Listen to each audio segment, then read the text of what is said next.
History is a strange teacher because it shapes us deeply while simultaneously refusing to give us simple instructions for what to do next. And most of us grow up believing that our choices are either completely free or completely controlled by the past, when in truth they exist somewhere in between, influenced by history but not imprisoned by it, shaped by memory but still unfolding in the present. And this tension between what has been and what could be is not only the story of individuals, but the story of nations, cultures, and civilizations themselves. Because just as a person carries childhood experiences into adulthood, countries carry historical wounds, triumphs, fears, and identities into their present decisions. And yet history alone cannot fully dictate what happens next, because the present moment always introduces new conditions, new technologies, new relationships, and new possibilities that history never encountered, and this is where choice quietly re-enters the picture. If we look at our own lives, we see this immediately. You may grow up in a household shaped by scarcity, conflict, or insecurity, and those early experiences will influence how you see money, trust, power, and safety for the rest of your life. But they do not fully control you, because at every stage, life presents new information, new relationships, and new opportunities for awareness. And whether you repeat the past or evolve beyond it depends not on erasing history, but on relating to it differently. And the same is true for nations, because a country is not just a piece of land, but a collective nervous system, carrying memories across generations through culture, language, education, myths, and political institutions. When we apply this lens to the current geopolitical tensions in the world, between the United States, Russia, China, India, Europe, and many others, we begin to see that what looks like power struggles on the surface are often expressions of much deeper psychological and historical patterns. Because nations, like people, develop identities based on their past experiences, and these identities influence how they interpret threat, opportunity, respect, humiliation, and survival. And when those identities feel threatened, reactions follow that are often emotional before they are rational. Take the United States, for example, a nation shaped by a history of expansion, individualism, innovation, and global leadership, but also by unresolved contradictions around power, race, empire, and moral authority. And this history creates a collective self-image of being a protector of freedom and order, which influences how it responds to global challenges, sometimes with genuine intention to stabilize, and sometimes with unconscious assumptions that its way of life is the natural endpoint of human progress.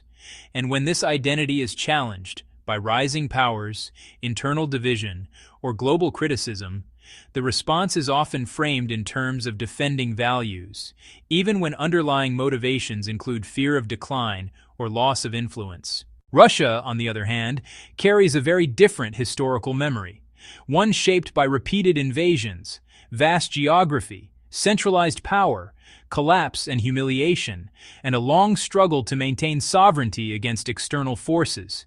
And this history produces a heightened sensitivity to borders, influence, and respect, where expansion and control are often interpreted not as aggression, but as protection. And when Russia looks at NATO expansion or Western criticism, it does not only see policy disagreements, it feels echoes of vulnerability and encirclement rooted in centuries of experience. And those feelings drive decisions just as much as strategic calculations. China's story is different again. Shaped by thousands of years of civilizational continuity, periods of internal harmony, devastating foreign intervention, colonial humiliation, and a modern resurgence driven by discipline, long-term planning, and collective identity. And this history produces a worldview in which stability, hierarchy, and national rejuvenation are central, where the past century of weakness is not forgotten, and where the present is seen as a critical window to restore what was lost. And so China's actions on the global stage are often guided by a deep desire to avoid chaos, regain dignity, and ensure that history does not repeat itself in the form of subjugation. India, too, carries layers of historical influence, from ancient spiritual traditions to colonial exploitation, partition trauma, and post-independence identity formation. And these experiences shape a complex national psyche that balances humility with ambition, spiritual heritage with modern development, and non-alignment with strategic assertion, making its geopolitical behavior less predictable by simple power logic and more influenced by historical memory, regional dynamics, and internal diversity. Europe, meanwhile, represents a collective attempt to transcend its own violent history, shaped by centuries of war, empire, nationalism, and destruction, culminating in two world wars that forced a radical rethinking of identity, cooperation, and sovereignty.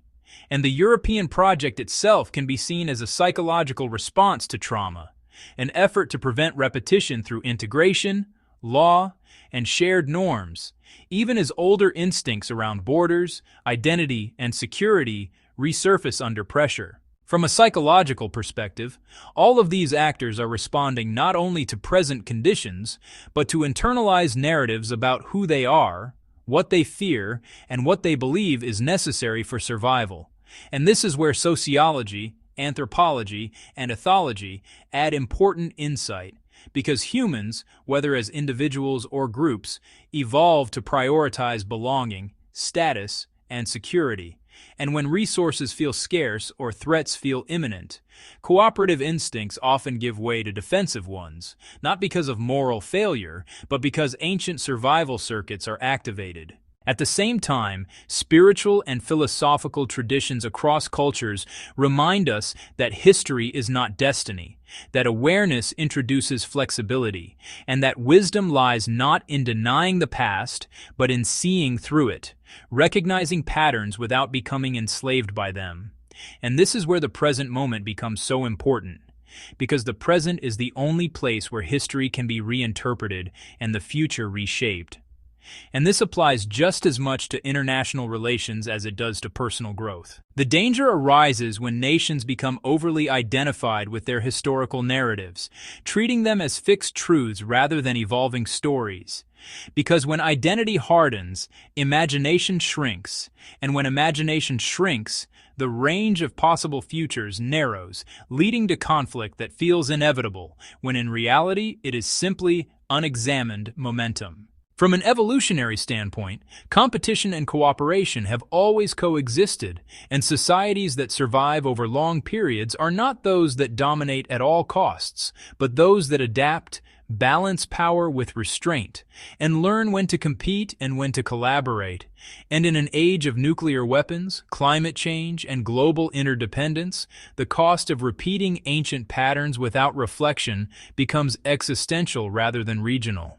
This is where theology and spirituality quietly offer a counterweight, reminding us that no nation, no ideology, and no civilization occupies the center of existence, and that humility before something larger, whether called God, the cosmos, or life itself, can soften the compulsion to control, dominate, and prove superiority, replacing it with stewardship, responsibility, and care for the whole system. History shapes our choices, yes, but it does not fully control them, because the present introduces new tools, new knowledge, and new moral challenges that history never faced.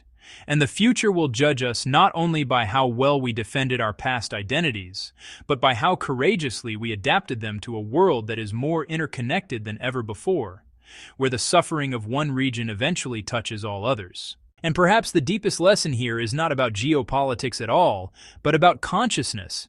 Because just as individuals grow when they learn to observe their conditioning rather than blindly obey it, humanity may evolve when nations learn to acknowledge their histories without being ruled by them, choosing dialogue over domination, foresight over fear, and cooperation over compulsion.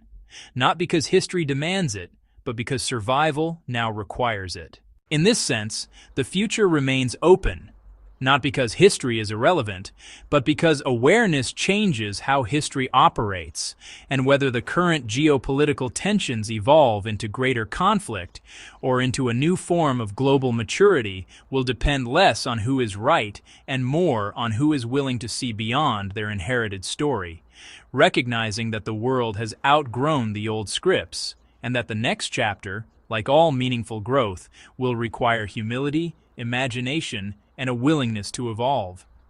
Thank you for watching, and please share and subscribe for more.